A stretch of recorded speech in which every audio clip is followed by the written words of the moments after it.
Good morning, this is Asada. Today will be a spot content. Last week, my wife and I went to Asakusa. As you may know, Asakusa is one of the most famous sightseeing spots in Japan. There is a temple called Sensoji. The name of the place is Asakusa, but the temple is called Sensoji. This is a typical example of how the same kanji can be read in different ways. Asakusa is close to Tokyo Station. It takes about 20 minutes by train. Although it is located in the middle of the city, it is only a place where visitors can enjoy the atmosphere of old Japan. At the entrance of Sensoji Temple, a large paper lantern is displayed. From there, you will pass through a street called Nakamise, which leads to the Sensoji Temple.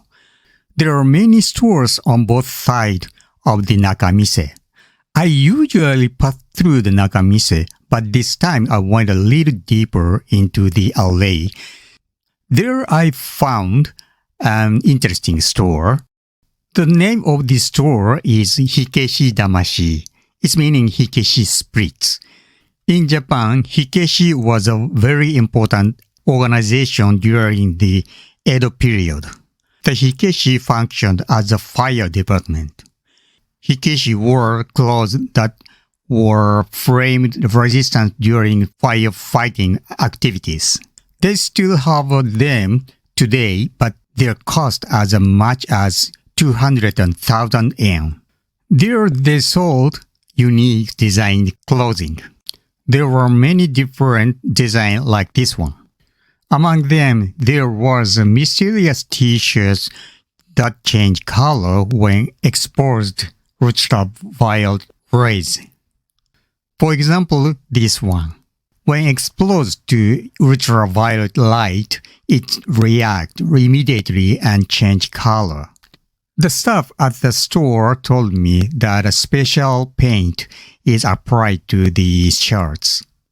However, the route to obtain the paint is very difficult, and other stores do not use it.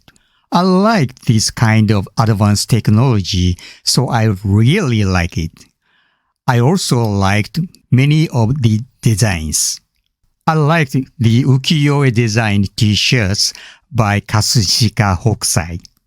Katsushika Hokusai is a famous ukiyo-e painter, not only in Japan but also in the world. The price is a bit expensive for t-shirts, about 5,000 yen, but for us it was a good souvenir for our daughters and her husband who lived in Hawaii. My wife bought this one. The guy at the store also spoke English. Here is their story. Come to Hikeshi Spirits. If you like it, why don't you go to this store? I'm not under contract with this store. I am only introducing it to you because it is an interesting store. In Nakamise, there are many old traditional Japanese souvenirs. But there are also stores that use the latest technologies, such as this one, which is also interesting. The store is located just a short walk from Nakamise, so if you like it, please visit. See you next week. Bye.